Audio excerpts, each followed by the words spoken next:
आज की class mathematics में गणित में कक्षा 9th के लिए अध्याय 7 सर्वांगसम त्रिभुज के बारे में कुछ बताएंगे। जैसे कि सबसे पहली बात यह है कि सर्वांगसम त्रिभुज में परिभाषा होती है। क्या परिभाषा होती है?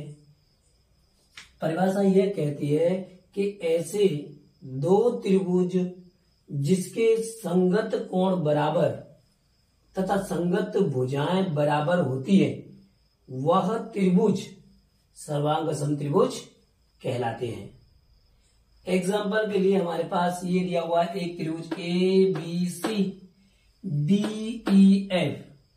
कहने का मतलब परिभाषा ये कहती है कि आपके पास दो त्रिभुज हैं कि कोई भी दो आकृति है, लेकिन हमारे पास इसका जो कोण है वो ए है, इसका जो कोण है वो बी है और इसका जो कोण है वो सी है, इसका कोण डी है, इसका कोण ई है और इसका कोण एफ है। लेकिन बात करें हम तो ये जो कोण दिख रहा है कोण ए वो कोण डी के संगत है और कह रहा है कि जो संगत कोण है वो आपस में कैसे बराबर है। यहाँ दिख भी रहा है कि ये 60 डिग्री का तो ये भी 60 डिग्री का, इसलिए हम कह सकते हैं कि ये संगत कोण ए और ये संगत कोण डी आपस में बराबर। ऐसे ये भी कह सकते हैं कि कोण बी के संगत कोण ई है तो ये कोण 70 डिग्री का है और ये भी कोण 70 डिग्री का है, इसीलिए कोण बी के बराबर कोण ई हो जाएगा। इसीलिए हम यहां भी कह सकते हैं कि ये 50 डिग्री का है तो इधर भी ये 50 डिग्री का ही दिख रहा है, तो ये भी एक संगत कोण है। कोण सी के संगत कोण एफ हो जाएगा, तो कोण सी के बराबर कोण एफ। जब हम कोणों की बात की तो संगत कोण बराबर हो गए, तो अगर हम बात करेंगे कि संगत भुजाएं बराबर होती हैं तो देखो ये वाली भुजा ए बी किसके संगत है? डीई के, तो ये वाली भुजा बराबर है डीई के। यहां देखो ये भी हो गया।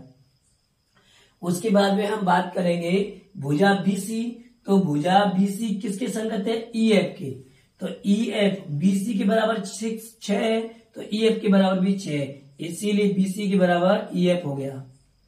अब बात करें हम ए और सी की, तो ए सी के बराबर 5 है और डी एफ के बराबर ही 5 है, तो ए सी बराबर डी एफ भी हो गया। तो हमारे पास ऐसी दो आकृतियां जिनके संगत कोण और संगत भुजाएं अगर बराबर होगी तो वह सर्वांगसम त्रिभुज कहलाएगी। जैसे कि ये दोनों आकृति, क्यों? क्योंकि इसका संगत कोण इसका संगत कोण बराबर है, इसके संगत कोण इसके बराबर है, इसके संगत कोण इसके बराबर है, इसकी जो संगत भुजा है वो इसके बराबर है, इसकी जो संगत भुजा है वो इसके बराबर है और इसकी जो संगत भुजा है वो इसके बराबर है। तो इसमें कह सकते हैं कि ऐसी दो आकृति जिसके संगत कोण बराबर हो और संगत भुजाएं बराबर हो वह आकृति सर्वांगसम आकृति कहलाती है। ठीक है, ये हम बात करें सर्वांगसम की। सर्वांगसम तो ये होती है। और भी बात करें तो हम कह सकते हैं जैसे कि एक त्रिभुज ये बना दिया मैंने, अब इसके ऊपर मैंने एक त्रिभुज और बना दिया ये वाला, लेकिन जिसके ऊपर मैंने जो त्रिभुज बनाया हुआ है ना वो दिख नहीं रहा है, वो एक ही दिख रहा है। तो ऐसे हम कह सकते हैं कि ऐसी आकृति जो एक आकृति दूसरी आकृति को पूर्ण रूप से ढक ले वह आकृति भी सर्वांगसम आकृति कहलाती है। जैसे कि इसमें से निकाल के मैंने एक आकृति निकाला तो ये बाहर निकल आई, ये बाहर निकल आई, तो हम ऐसे कह सकते, इसमें से उठा के यहां निकाल लिया तो ये आकृति सर्वांगसम आकृति कहलाती है। कैसी? कि जिसकी संगत कोण बराबर, जिसके संगत भुजाएं बराबर और जिसके संगत कोण भी दिए हैं, भुजाएं भी दिए हैं, इसका हमको पता चल जाएगा। हम बात करेंगे अब क्वेश्चन के बारे में, क्योंकि सर्वांगसम का निशान भी होता है ऐसा, ये सर्वांगसम का निशान है।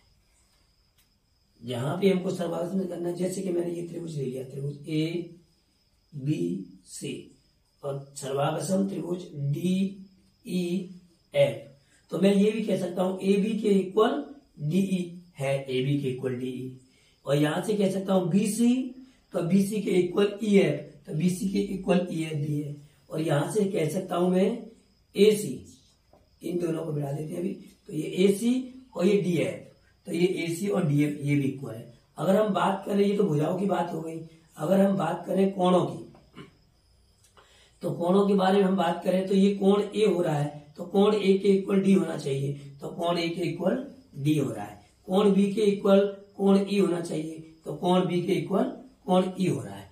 ऐसे ही हम बात करें कोण सी के, कोण एफ, तो कोण सी के इक्वल कोण एफ हो रहा है। ये होता है सर्वागसम त्रिभुज। अब हम बात करेंगे क्वेश्चन के बारे में, जैसे कि 7.1 7.1 अध्याय।